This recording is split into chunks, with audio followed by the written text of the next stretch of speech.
نحمده ونصلي على رسوله الكريم اما بعد فاعوذ بالله من الشيطان الرجيم بسم الله الرحمن الرحيم رب اشرح لي صدري ويسر لي امري واحلل عقدة من لساني يفقهوا قولي باب ما يقع من النجاسات في السمن والماء.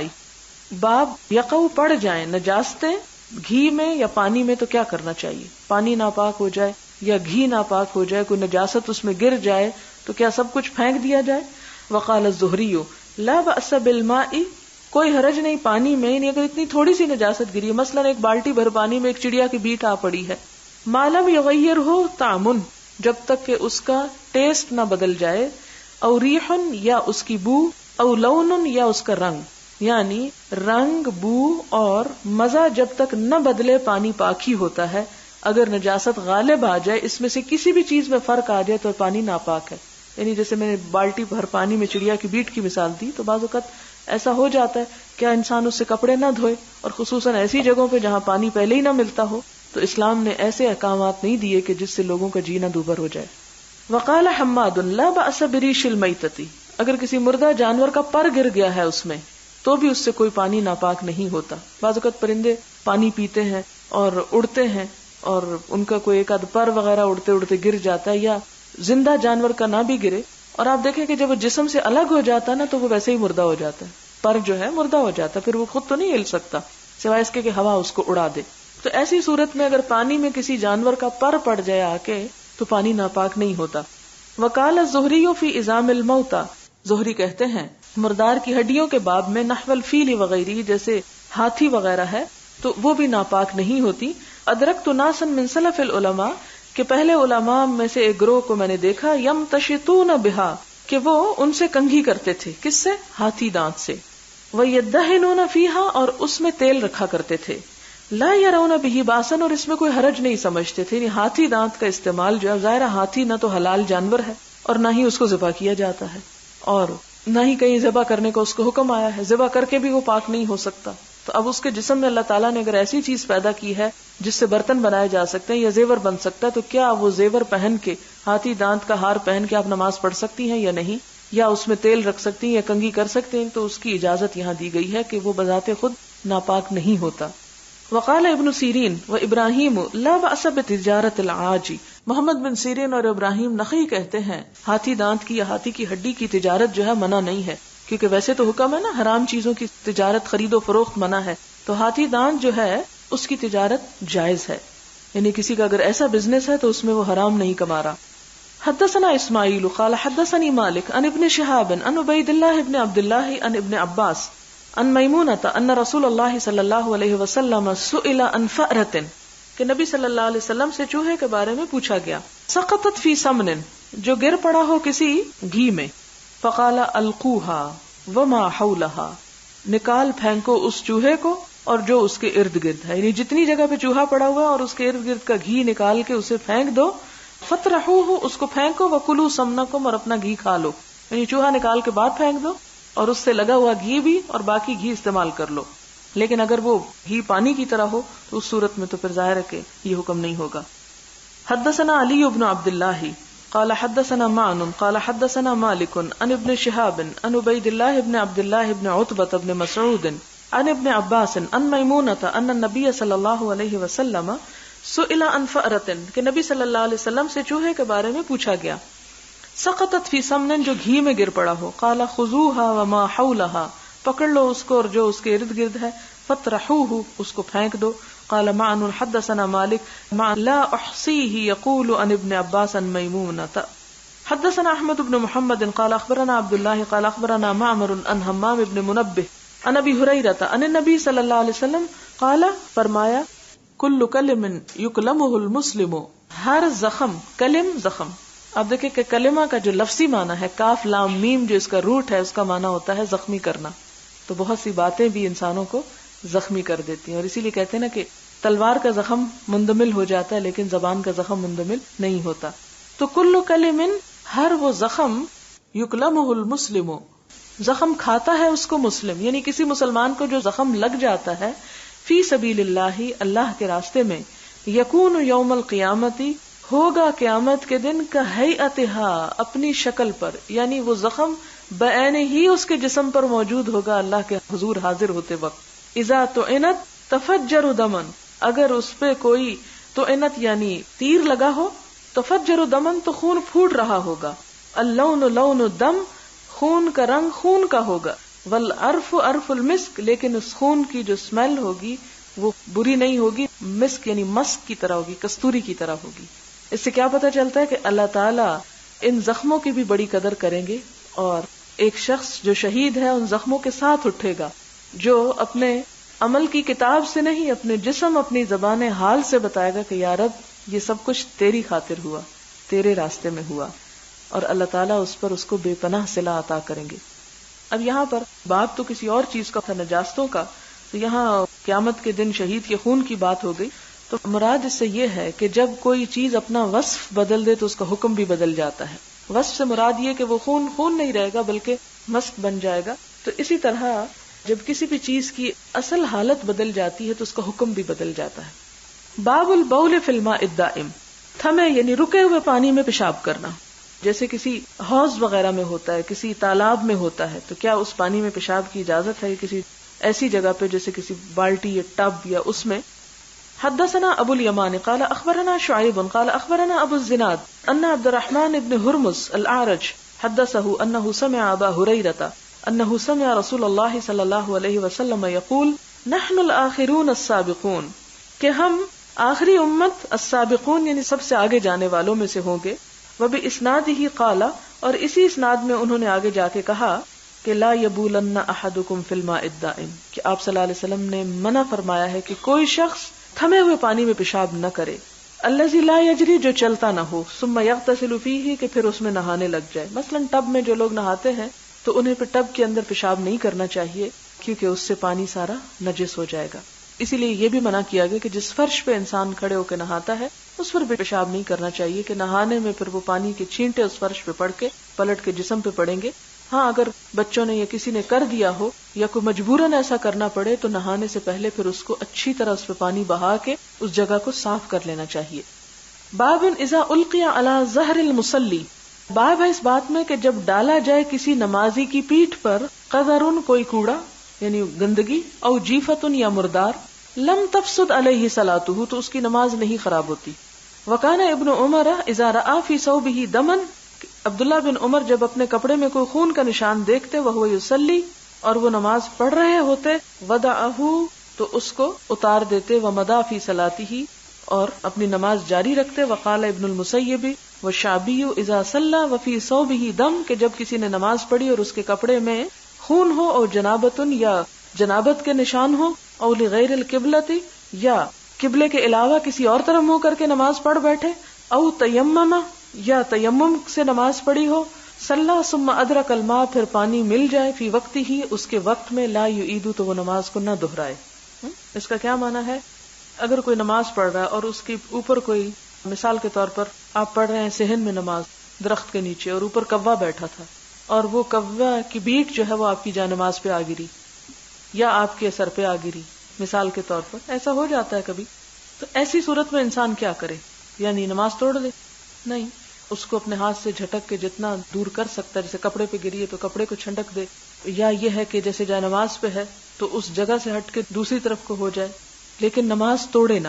اسی طرح یہ ہے کہ ابن عمر کا یہ بتایا کہ اگر وہ کپڑے میں کوئی خون وغیرہ دیکھتے تو اس کپڑے کو اتار دیتے تھے، لیکن اگر نماز کی حالت میں کوئی ایسی چیز انسان کو نظر آ جائے تو اس میں کہ ایک دفعہ جو شروع کی ہے اس کو پورا کر لے، اور اس کے بعد یہ کہ باقی نماز جو ہے وہ اپنے کپڑا تبدیل کر کے یا اس میں کر لے. پھر اسی طرح کے بعض اوقات انسان کسی نئی جگہ پہ جاتا ہے اور قبلے کا معلوم نہیں ہوتا اور قبلے کے علاوہ کسی اور طرف منہ کر کے نماز پڑھ لیتا ہے، تو ایسی صورت میں کیا نماز ہو جائے گی یا اس کو دوبارہ دہرانا ہوگی؟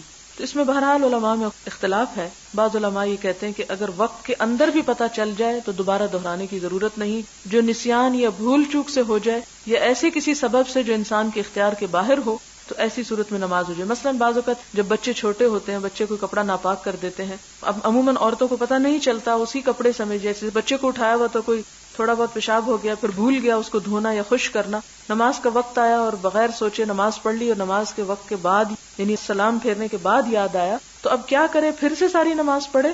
تو اس میں آراء مختلف ہیں. ایک رائے یہ ہے جس میں حضرت عبداللہ بن عمر کی اور کچھ اور لوگوں کی، کہ اسے دہرانے کی ضرورت نہیں ہے. اس سے مثال کے طور پر یہاں انہوں نے حاشیے میں لکھا ہے کہ شافعیہ اور مالکیہ کے نزدیک اعادہ واجب ہے، لیکن چونکہ یہ رائے ہے، کچھ کی رائے میں یہ کہ پڑھنی چاہیے اور کچھ کا یہ ہے کہ دوبارہ پڑھنے کی ضرورت نہیں ہے. یہاں پر ہم دیکھتے ہیں کہ ان کی دلیل کیا ہے. حدثنا عبدان قال اخبرني ابي عن ابي اسحاق عن عمرو بن میمون عن عبد الله قال بين رسول الله صلی اللہ علیہ وسلم ساجد، اس دوران کہ آپ صلی اللہ علیہ وسلم کعبے کے پاس سجدے میں تھے. وحدثني، اور پھر حدیث دوسری طرف بیان ہو رہی ہے، وحدثني احمد بن عثمان قال حدثنا شريح بن مسلمہ قال حدثنا ابراہیم بن یوسف عن ابیہ عن ابی اسحاق قال حدثني عمرو بن میمون ان عبد الله بن مسعود حدثه ان النبي صلی اللہ علیہ وسلم كان يصلي عند البيت، کہ نبی صلی اللہ علیہ وسلم بیت اللہ شریف کے پاس نماز پڑھ رہے تھے. وابو جہل واصحابہ له جلوس، ابو جہل اور اس کے ساتھی جو تھے وہاں بیٹھے ہوئے تھے.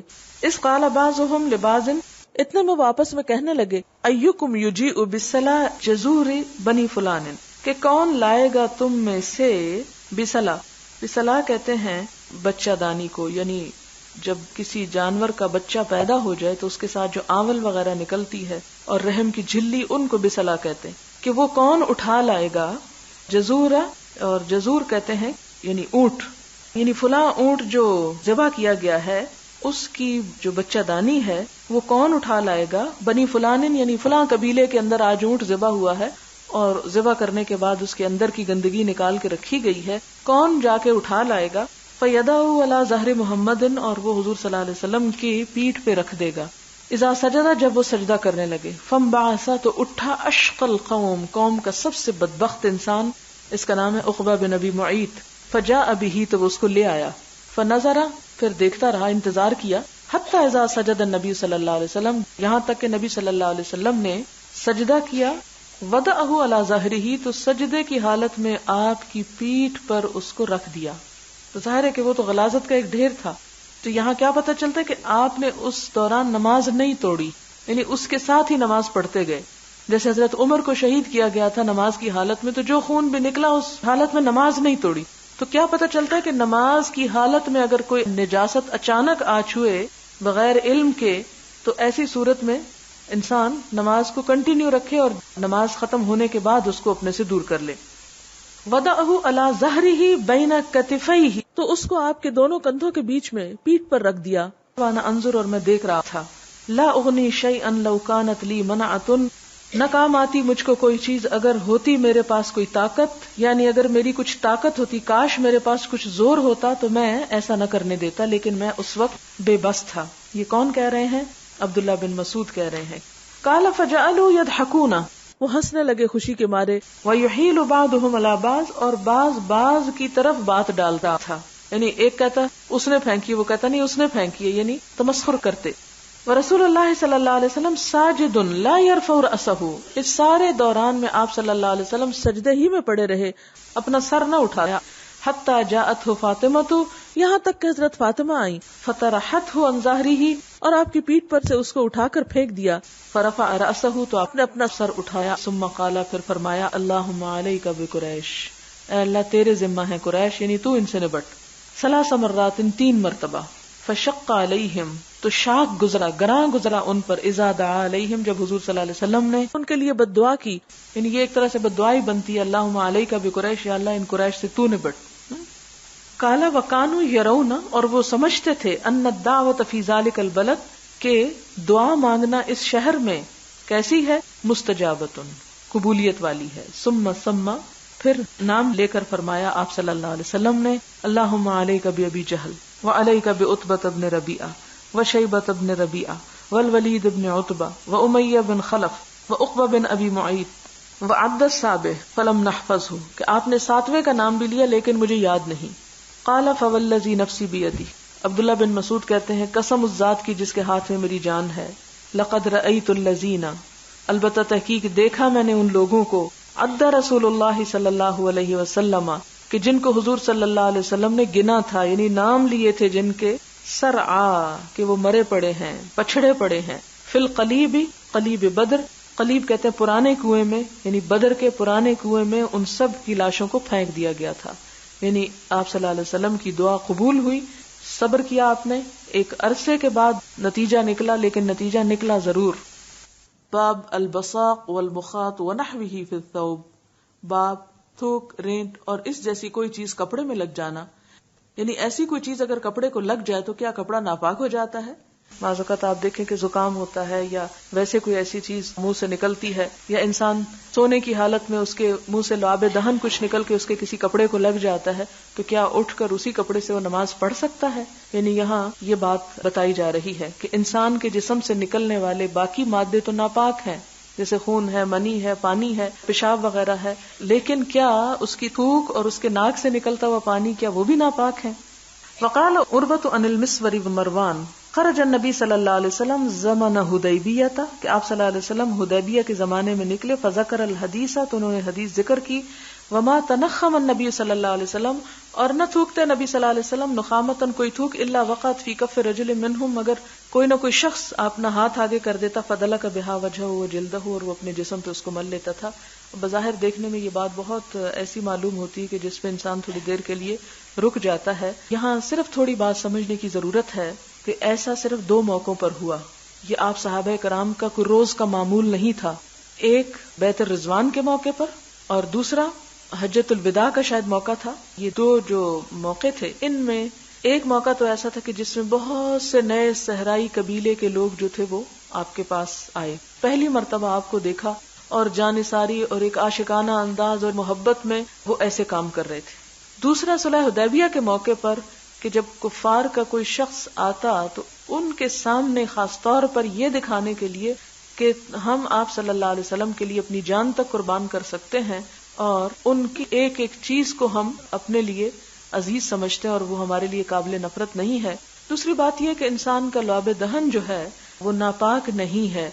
اصل میں مسئلہ اس سے یہ ثابت ہوتا ہے، اور لعاب دہن میں خصوصاً صحابہ کرام کو حضور صلی اللہ علیہ وسلم سے جو محبت تھی، اس محبت کی وجہ سے، اور پھر میں نے آپ کو یہ بتایا کہ یہ عموماً جو نئے لوگ آتے تھے صحرائی یا بدوی، ان سے یہ حرکات ہوتی تھی اور ان کے اپنے ایک انداز ہوتے تھے جو کہ عام جو آپ کے تربیت یافتہ صحابہ آپ کے ساتھ رہتے تھے وہ ایسا نہیں کیا کرتے تھے. اور یہاں پر یہ پتہ بھی چل رہا ہے کہ زمانہ حدیبیہ، یہ واقعہ جو ہے یہ حدیبیہ کے دور میں ہوا، بیت الرضوان کے موقع پر، جبکہ حضور صلی اللہ علیہ وسلم نے بیعت لی اور سب صحابہ کرام ایک طرح سے انتہائی جوش اور ولولے کی حالت میں تھے کہ ہم بغیر اسلحے کے بھی آپ کے ساتھ لڑ جانے کو تیار ہیں. اور شاید اس میں بھی کچھ حکمت تھی کہ یہی چیز دیکھ کر وہ واپس پلٹا اور اس نے کہا کہ تم محمد صلی اللہ علیہ وسلم کا مقابلہ نہیں کر سکتے. اس شخص کی اپنے ساتھیوں کے دلوں میں ایسی محبت ہے کہ وہ تو اس کا تھوک بھی نیچے نہیں جانے دیتے. ایک تھوک ہوتا ہے کہ جو انسان اپنے منہ سے کسی غلاظت کو نکالتا ہے، اور ایک جیسے لعاب دہن کے طور پر، تو اس لعاب دہن کی یہاں پر بات ہو رہی ہے کہ صحابہ کرام کو وہ تک عزیز تھا. اب اس میں یہ کہ اگر آپ کے دل میں کوئی ایسی بات ہو اور اگر آپ کو عزیز نہ ہو تو نہ ہو، لیکن یہ ہے کہ آگے یہ آپ پڑھیں گے کہ آپ صلی اللہ علیہ وسلم اتنی شدت کے ساتھ مسواک کرتے تھے کہ آپ کے حضر اور سفر اور ہر جگہ پر وہ مسواک جو تھا آپ کے ساتھ ہوتا تھا، اور اتنا زیادہ کہ بعض اوقات اس طرح کی آواز آتی تھی جیسے آپ کہہ کرنے لگے ہو، یعنی بہت شدت کے ساتھ. اور آپ صلی اللہ علیہ وسلم نے یہ بھی فرمایا کہ اگر میری امت کے اوپر گناہ نہ گزرتا تو میں ہر نماز کے ساتھ مسواک جو ہے وہ فرض کر دیتا. اور آپ صلی اللہ علیہ وسلم کے منہ کی جو صفائی تھی اس کا وہ حد درجہ اہتمام کیا کرتے تھے. تو ان ساری باتوں کو مد نظر رکھیں تو شاید یہ بات سمجھنا آسان ہو. حدثنا محمد بن یوسف قال حدثنا سفیان عن حمید عن انس قال بزق النبی صلی اللہ علیہ وسلم فی ثوبہ، کہ نبی صلی اللہ علیہ وسلم نے ایک دفعہ اپنے کپڑے میں تھوکا. کپڑے میں اس لیے کہ جیسے اس زمانے میں زیادہ ٹیشو پیپر نہیں تھے اور رومال وغیرہ جیسی چیز ہوتی تھی، تو اس میں بعض اوقات ایسا موقع انسان کو پیش آ جاتا ہے کہ مجلس میں بیٹھا ہوا ہے اور انسان سب کے سامنے کہیں نہیں تھوکتا، اور ایک طبعی ضرورت ہے، بعض اوقات انسان کی ایسی حالت ہوتی ہے کہ تھوکنا پڑ جاتا ہے. تو اس پر آپ نے کیا کیا کہ انہوں نے کپڑے کے اندر ہی اس کو تھوک لیا. اور اس سے یہ بھی اجازت ملتی ہے کہ کپڑے کے اندر بھی انسان جسے ناک صاف کر سکتا ہے یا تھوک سکتا ہے بوقت ضرورت. قال ابو عبداللہ طولہ ابن ابی مریم، ابن ابی مریم نے اس حدیث کو لمبا بیان کیا ہے. قال اخبرنا یحیی بن ایوب قال حدثنی حمید قال سمعت انس عن النبی صلی اللہ علیہ وسلم، اور اس کی دوسری بھی سند جو ہے وہ ملتی ہے. باب لا يجوز الوضوء بالنبیذ، نبیذ کے ساتھ وضو نہیں کرنا چاہیے. نبیذ کہتے ہیں کھجور کے شربت کو جو میٹھا ہو لیکن اس میں ابھی نشہ نہ آیا ہو. بعض فقہا نے اس کو جائز قرار دیا ہے اور بعض کے نزدیک جو ہے وہ ناپسندیدہ ہے. یہ پھر آراء پر مشتمل ہے. ولل مسکر، اور نہ کسی نشہ آور چیز کے ساتھ وضو کرنا چاہیے. وکرہہ الحسن، اور حسن بصری نے اس کو ناپسند کیا. وابو العالیہ وقال عطاء التیمم احب الی من الوضوء. عطا کہتے ہیں کہ ایسی صورت میں جب پانی نہ ہو، صرف نبیذ اور شراب ہو، تو میں ان سے وضو کرنے کی بجائے تیمم کو ترجیح دوں گا. بالنبیذ واللبن، نبیذ اور دودھ کے مقابلے میں، یعنی دودھ سے وضو کرنے کی بجائے پھر میں تیمم کرنا پسند کروں گا. بعض اوقات یہ لوگ صحرا میں جاتے، پانی پینے تک کو نہیں ملتا تھا، اونٹ وغیرہ ہوتے تھے ساتھ، ان کا اونٹنیوں کا دودھ دو لیا کرتے تھے، تو اونٹ میسر ہے یا اسی طرح کوئی ڈرنکس اپنے پاس ان کے ہوتے تو وہ ظاہر ہے وہ پینے کے کام آتے. تو اس میں بعض علماء نے یہ کہا کہ ایسی صورت میں تیمم کی بجائے انہی چیزوں سے وضو کر لینا چاہیے، اور بعض نے کہا کہ نہیں، یہ چیزیں تو کھانے پینے کی ہیں، وضو کا الٹرنیٹ اللہ تعالیٰ نے تیمم دیا ہے اور تیمم کر لینا چاہیے. دیکھیں اس میں سے کسی نے ایک کو اختیار کیا، کسی نے دوسرے کو. اب ہر ایک اپنے دل کی تسلی جس پر بھی اس کی بیٹھتی ہے اسے اختیار کر لے، کیونکہ آپ صلی اللہ علیہ وسلم سے براہ راست کوئی چیز ثابت نہیں ہے. اب اس میں ایک اور حدیث آپ یاد رکھیں ان چیزوں کو سمجھنے، کیونکہ بعض اوقات آپ کہیں گے یہ لیں یا یہ لیں، کیوں یہ لیں اور کیوں وہ نہ لیں. اس میں آپ دیکھیں کہ اس کی کئی ایک مثالیں ہمیں حضور صلی اللہ علیہ وسلم کی زندگی میں بھی ملیں گی کہ ایک ہی آپ کے حکم کو صحابہ نے مختلف طریقے سے کیا اور آپ نے کسی کو بھی برا نہیں کہا. مثلا ایک دفعہ آپ نے حکم دیا کہ تم اس وقت تک نماز نہ پڑھنا جب تک کہ وہاں ایک خاص جگہ پہ نہ پہنچو. اب کچھ صحابہ کرام نے دیکھا کہ سورج غروب ہونے کا، انہوں نے وہی رستے میں ہی پڑھ لی، اور کچھ نے کہا نہیں، چونکہ آپ نے ہمیں کہا تھا کہ وہاں پر پہنچ کے پڑھنا، آپ کا مقصد کیا تھا کہ اتنا تیز چلو کہ وہاں جا کے اثر پڑھ سکو. تو کچھ نے کہا کہ اصل میں آپ کا مقصد یہ تھا کہ ہم جلدی چلیں اور نہیں چل سکے تو یہیں پڑھ لیتے، اور بعض نے کہا نہیں، چونکہ آپ نے کہا تھا وہیں پہنچ کے پڑھنا تو اس لیے ہم تو وہیں پر پڑھیں گے. جب حضور صلی اللہ علیہ وسلم کو پتا چلا تو آپ نے صرف مسکرا دیا، نہ ان کو برا کہا نہ ان کو برا کہا. اب ایک ہی معاملے میں دو رائے ہو گئی، دو عمل ہو گئے، آپ نے دونوں کو اپروو کر دیا. تو اس طرح کی چیزوں میں جس میں آپ صلی اللہ علیہ وسلم سے براہ راست کسی حکم کو دو مختلف طرح سے بھی سمجھ لیا جائے اور ان میں سے کسی ایک رائے پر عمل کر لیا جائے تو اس میں حرج کی بات نہیں ہے. حدثنا علی بن عبد اللہ قال حدثنا سفیان قال حدثنا الزہری عن ابی سلمۃ عن عائشۃ عن النبی صلی اللہ علیہ وسلم قال کل شراب اسکر فہو حرام. ہم سے علی بن عبداللہ نے بیان کیا، کہا ہم سے سفیان بن عیینہ نے، انہوں نے زہری سے، انہوں نے ابو سلمہ سے، انہوں نے حضرت عائشہ رضی اللہ تعالی عنہا سے، حضرت صلی اللہ علیہ وسلم نے فرمایا ہر ایک پینے کی چیز جو نشہ کرے وہ حرام ہے. کل شراب، ہر پینے کی چیز، اسکرا جو نشہ کرے، فہو حرام تو وہ حرام ہے. باب غسل المرأۃ اباح الدم عن وجہہ، دھونا عورت کا اپنے باپ کے چہرے سے خون کو، یعنی کیا عورت اپنے باپ کے منہ سے خون صاف کر سکتی ہے؟ وقال ابو العالیہ امسحوا علی رجلی فانها مریضۃ، اور ابو العالیہ نے کہا کہ میرا پاؤں صاف کر دو، یہ بیمار ہے، یعنی اس میں کوئی بیماری ہے. یعنی مطلب اس سے یہ ہے کہ کیا اپنی نجاست کو دور کرنے کے لیے بوقت ضرورت دوسرے سے مدد لی جا سکتی؟ مثلا یہ ہے کہ جیسے کسی کے پاؤں میں کوئی تکلیف ہے یا ایسی تکلیف ہے جسے وہ خود اپنا پٹی نہیں باندھ سکتا، صفائی نہیں کر سکتا، تو کیا وہ دوسرے سے کروا سکتا ہے؟ یا کسی بھی اور نجاست کو اسی طرح صاف کروانے کے لیے اس کو اجازت ہے کہ وہ دوسرے کی مدد لے، تو اس کے بارے میں حدیث ہے. حدثنا محمد قال حدثنا سفیان بن عیینہ عن ابی حازم سمع سہل بن سعد الساعدی وسألہ الناس وما بینی وبینہ احد. سفیان بن عیینہ جو ہے یہ ابو حازم سے روایت کرتے ہیں. ابو حازم کہتے ہیں کہ انہوں نے سنا ہے سہل بن سعد کو. وسألہ الناس، سہل بن سعد سے لوگ پوچھتے ہیں، کیا پوچھتے ہیں؟ وما بینی وبینہ احد، اس وقت کہ میرے اور ان کے درمیان کوئی اور نہ تھا. بأی شیء دبی جرح النبی صلی اللہ علیہ وسلم، کہ نبی صلی اللہ علیہ وسلم کے زخموں کی دوا کس چیز سے کی گئی؟ دبیا، دوا لگائی گئی. فقال ما بقی احد اعلم به منی، تو وہ جواب میں کہتے ہیں کون؟ سہل، کہ اب کوئی دنیا میں ایسا باقی نہیں رہا کہ جو اس بات کو مجھ سے بڑھ کے جانتا ہو. کان علی یجیء بترسہ فیہ ماء، حضرت علی اپنی ڈھال میں پانی لاتے تھے. یجیء بترس، ترس کہتے ہیں ڈھال کو، فیہ ماء جس میں پانی ہوتا. وفاطمہ تو تغسل عن وجہہ الدم، اور حضرت فاطمہ جو تھیں وہ چہرے سے خون صاف کر رہی تھیں. فاخذ، پھر لیا گیا، حسیر، چٹائی کو، فاحرق، اسے جلایا گیا، فحشیا، پھر بھرا گیا، بہی، ساتھ اس کے، جرحہ، آپ کا زخم. یعنی چٹائی کی راکھ کو ایک طرح سے استعمال کیا گیا خون کے بہنے کو بند کرنے کے لیے. اور یہ آج کل بھی بعض اوقات اس طرح کے ٹوٹکے اختیار کیے جاتے ہیں، اور اس سے آپ کا زخم بھر دیا گیا. اس سے پتہ کیا چلتا ہے کہ آپ کی بیٹی اور آپ کے داماد جو تھے وہ آپ کی مرہم پٹی کر رہے تھے، اور اس کی اجازت ہے. باب السواک وقال ابن عباس، مسواک کرنے کا بیان. اور ابن عباس کہتے ہیں بت عند النبی صلی اللہ علیہ وسلم فاستنا، میں نے نبی صلی اللہ علیہ وسلم کے پاس رات گزاری تو آپ نے مسواک کیا. حدثنا ابو النعمان قال حدثنا حماد بن زید عن غیلان بن جریر عن ابی بردۃ عن ابیہ قال اتیت النبی صلی اللہ علیہ وسلم، کہتے کہ میں نبی صلی اللہ علیہ وسلم کے پاس آیا فوجدتہ یستن بسواک، کہ وہ مسواک کے ساتھ مسواک کر رہے تھے، بیدہ اپنے ہاتھ کے ساتھ، یعنی اپنے ہاتھ میں مسواک لے کر مسواک کر رہے تھے. یقول، آپ کہہ رہے تھے یا آپ کے منہ سے آواز نکل رہی تھی او او، والسواک فی فیہ، اور مسواک آپ کے منہ کے اندر تھا، کأنہ یتہوع، گویا کہ آپ کہہ کرنے لگے، یعنی اینڈ تک اپنا گلا بھی صاف کرتے تھے جس سے پوری طرح منہ سے ہر قسم کی جو میل کچیل تھی وہ نکل جاتی تھی.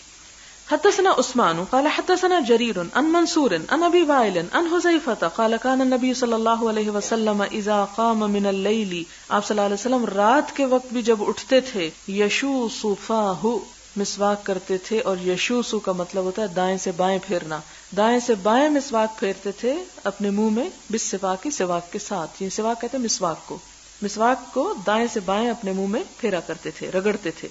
باب دفع السواک الى الاکبر، دینا مسواک کو طرف بڑے کے، یعنی بڑے سے شروع کرنا یا پہلے بڑے کو دینا. وقال عفان حدثنا صخر بن جبیریہ عن نافع عن ابن عمر ان النبی صلی اللہ علیہ وسلم قال، کہ نبی صلی اللہ علیہ وسلم نے فرمایا ارانی اتسوک بسواک، میں دیکھتا ہوں یعنی خواب میں دیکھتا ہوں کہ میں مسواک کر رہا ہوں ایک مسواک کے ساتھ. فجاءنی رجلانی، تو دو آدمی میرے پاس آتے ہیں، احدہما اکبر من الاخر، ان میں سے ایک دوسرے سے بڑا ہوتا ہے. فناولت السواک الاصغر، میں مسواک چھوٹے کو پکڑا دیتا ہوں، منہما، ان دونوں میں سے. فقیل لی، تو مجھ سے کہا گیا، کبر، یعنی بڑے کو دو. فدفعته الى الاکبر منہما، تو میں نے ان دونوں میں سے پہلے بڑے کو دیا. قال ابو عبداللہ اختصرہ نعیم عن ابن المبارک عن اسامہ عن نافع عن ابن عمر، کہ اسے مختصراً بیان کیا ہے نعیم نے ابن مبارک سے، اور انہوں نے اسامہ سے، نافع اور ابن عمر سے. اس سے کیا پتہ چلتا ہے کہ اگر دو میں سے کسی ایک کو چیز دینا ہو پہلے، یعنی جیسے آپ کے گھر میں گیسٹ آ جاتے ہیں، ماں بیٹی کوئی آ گئی، آپ ان کو کچھ پیش کر رہے ہیں کھانے کے لیے، آپ کس کو پہلے دیں؟ ماں کو، پھر بیٹی، یعنی یہ ایک ترتیب ہے. لیکن اگر کچھ لوگ دائرے میں بیٹھے ہوئے ہیں، مجلس میں بیٹھے ہوئے ہیں، اور آپ کے پاس کوئی چیز لائی جاتی ہے اور آپ کو آگے سرو کرنا ہے، تو آپ کو اپنے دائیں ہاتھ سے شروع کرنا پڑے گا. یعنی باہر سے آنے والا، یعنی مہمان کمرے میں بیٹھے اور باہر سے کوئی سرو کرنے کے لیے آتا ہے، تو اسے پہلے کس کے پاس جانا چاہیے؟ بڑے کے پاس جانا چاہیے، پھر دائیں طرف سے گھما کے سب شروع کر لے. اسی طرح اگر کوئی بڑا مجلس میں بیٹھا ہوا ہے اور وہ کچھ بانٹ رہا ہے تو دائیں طرف سے شروع کرنا چاہیے، خواہ چھوٹا ہی کیوں نہ بیٹھا ہو. گویا جب مجلس جم چکی ہو اور درمیان سے شروع کرنا ہو تو پھر جو شروع کرے گا وہ اپنے رائٹ سے شروع کرے گا. لیکن اگر مجلس ایسے ہی ہے، کیجول بیٹھی ہوئی ہے، تو باہر سے جو آنے والا ہے وہ بڑے سے شروع کرے گا. یا اگر بہت سارے لوگ ہیں جیسے زیادہ تعداد میں، تو پھر ترتیب یعنی لائن کے ساتھ اگر کسی کو دینا تو خواہ چھوٹا ہو یا بڑا، پھر وہ دائیں سے ہی شروع کیا جائے گا. اور پھر اسی طرح یہ پتہ چلتا ہے یہاں سے کہ کسی دوسرے کی مسواک استعمال کرنا، یعنی جیسے لکڑی کی جو مسواک ہوتی ہے اس کی اجازت ہے، کیونکہ اس کے اندر ہی اینٹی سیپٹک قسم کی چیز ہوتی ہے کہ جو اس کے جرمز جو ہے وہ کل کر دیتی، بنسبت اس کے جو ہمارے ٹوتھ برش ہیں نائلون وغیرہ کے بنے ہوئے، اس میں تو جو لگتا ہے وہ لگا ہی رہ جاتا ہے. اس کو نہیں کرنا چاہیے ایک دوسرے کا استعمال. لیکن جب لکڑی کا مسواک استعمال کرتے ہیں تو عموماً یہ ہوتا ہے کہ ایک شخص مسواک کرنے کے ساتھ ہی اس کو ختم کر دیتا ہے اور دوسرا نیا حصہ اس کا یوز کرتا ہے. لیکن اگر کوئی نرم کر کے بھی کسی کو دیتا ہے تو یہاں حدیث لانے کا مطلب یہ ہے کہ منہ کا جو لعاب دہن ہے مسلمان کا وہ پاک ہے. اگر کوئی دھو کے استعمال کرنا چاہے تو اس کی مرضی، لیکن اگر کوئی نہیں دھونا چاہتا تو اس میں غلط بات نہیں ہے.